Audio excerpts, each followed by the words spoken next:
Olá, bom dia amigos e amigas aqui do canal Dica de hoje. Hoje é quarta-feira, dia que a gente faz aquele vídeo sem enrolação, um vídeo um pouco mais curto do que o vídeo de sábado, mas que a gente tenta passar muita informação sobre alguma determinada empresa e as perguntas sempre vêm lá do nosso Instagram. Então não deixem de seguir a gente, @dica de hoje _7.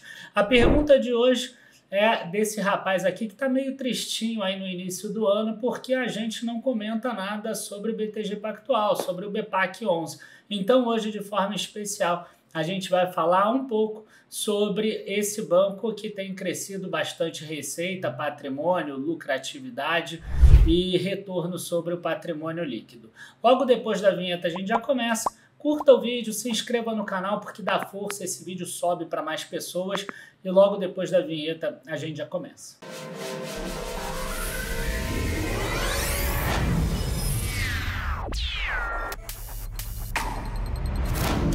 Bom, gente, quando a gente começa a nossa análise aqui dentro da área gratuita no YouTube, eu gosto sempre de começar aqui analisando no Investidor 10 alguns dos indicadores rapidinho antes da gente ir mais a fundo na empresa.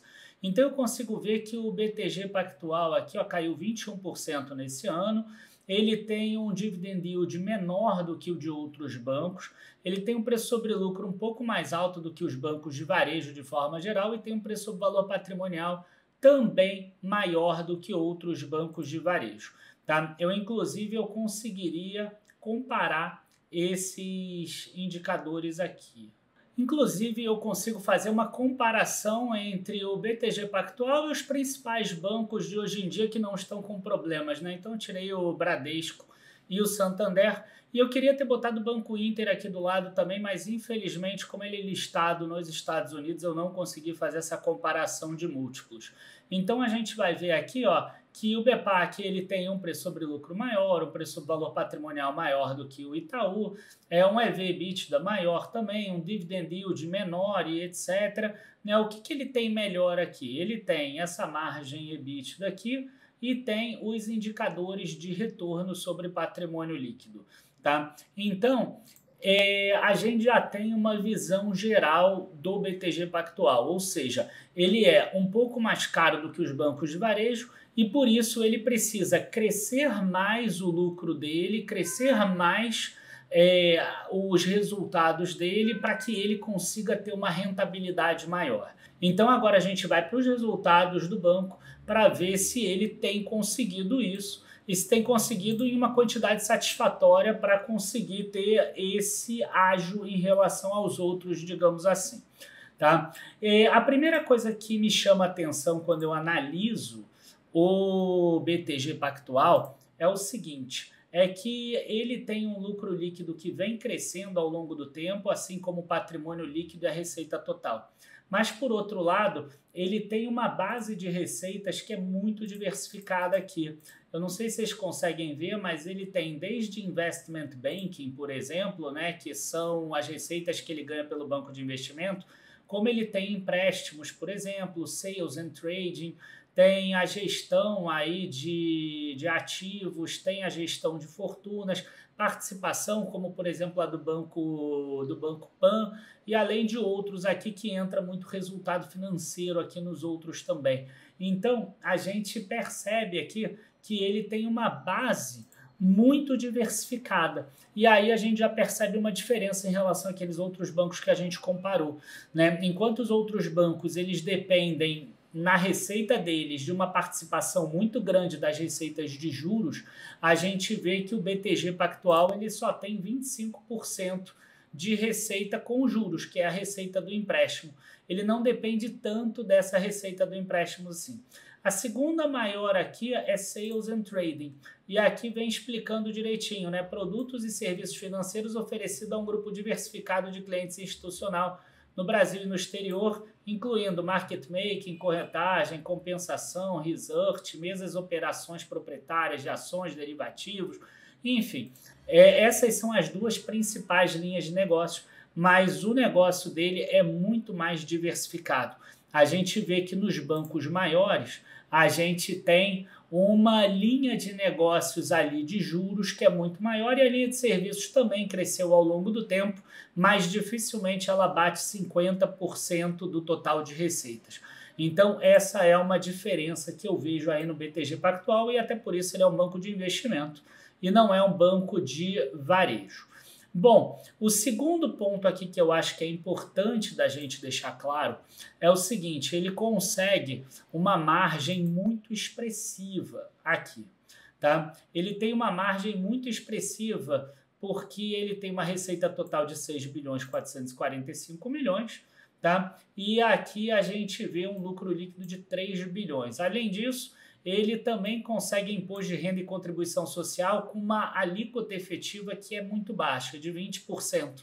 Lembrando que bancos, de forma geral, eles podem pagar até 46%. Eles têm uma alíquota maior. Eles têm ali 25% do imposto de renda. A contribuição social sobre o lucro líquido, que normalmente é 9%, vira 20% em caso de banco. E ainda colocaram mais 1% em algum determinado momento aí. Então, são 46% disso. Ele consegue uma alíquota efetiva bastante baixa, com as diversas formas de elisão, no caso fiscal, que ele consegue. Então, ele mantém um retorno anualizado maior do que o dos outros bancos. Como é que o BTG pode dar problema? Eu gosto sempre de pensar dessa forma. Por quê? Porque quando eu analiso, não adianta eu ver que ele está maravilhoso. Eu tenho que pensar o que pode dar de errado. Em um banco, normalmente, o que pode dar de errado é a provisão que ele tem, ou seja, os empréstimos dele darem problema. Ele já tem uma carteira de clientes aqui, uma carteira de títulos, uma carteira de empréstimos bastante expressiva. Então, a gente vê aqui um portfólio de crédito de 184 bilhões em corporate lending, mais 25 bilhões de pequenas e médias empresas. Tá? E aqui no final a gente tem uma imagem de um balanço não auditado e resumido que mostra bem a carteira de crédito dele de 156 milhões, mais outros ativos de 22. E aí eu aproveitei para pegar exatamente aqui as operações de crédito na DFP dele, né? Na verdade na ITR do terceiro trimestre. E a gente percebe o quê? Primeiro, que aumentou muito as operações de crédito para 153 bilhões aqui no total. A gente tem aqui que era 125 bilhões em dezembro de 2023, mas a gente vê que as provisões de empréstimos caíram. As provisões aqui totais subiram quase nada. Então, hoje elas representam inclusive menos do que elas representavam lá atrás.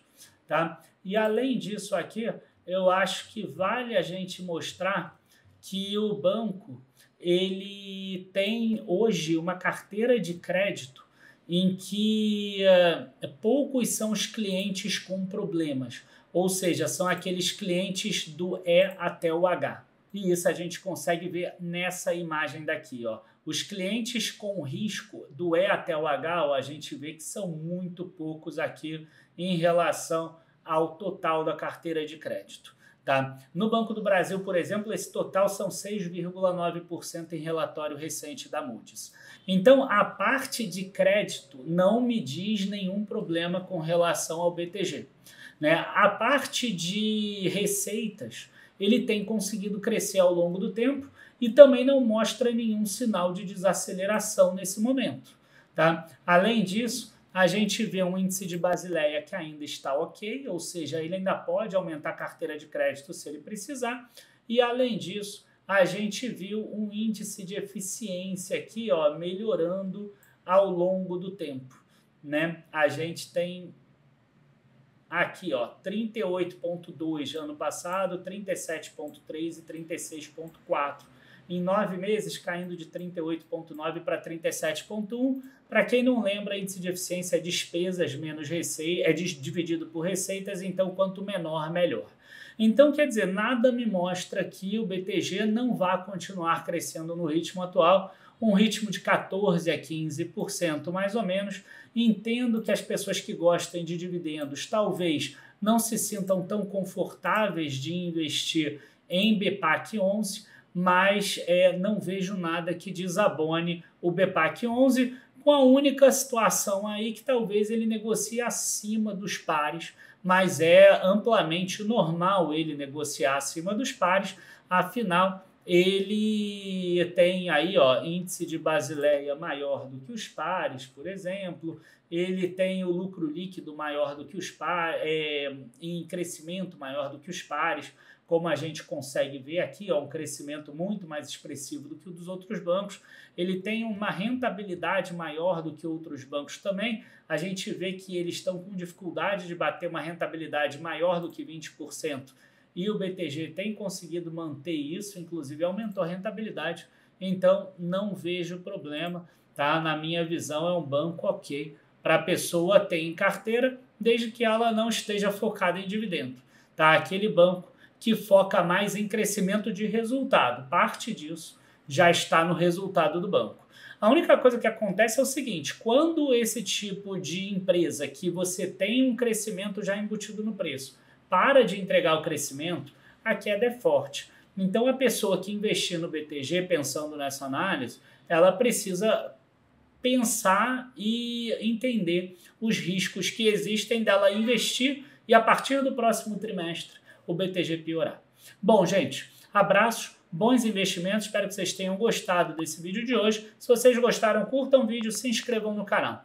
Se vocês quiserem conhecer um pouco mais nossos planos de assinatura, eles estão aqui embaixo na descrição do vídeo, dicadehoje7.com/assinaturas. E lembrando ainda que essa pergunta veio lá do nosso Instagram, final de semana a gente coloca as nossas caixinhas de pergunta.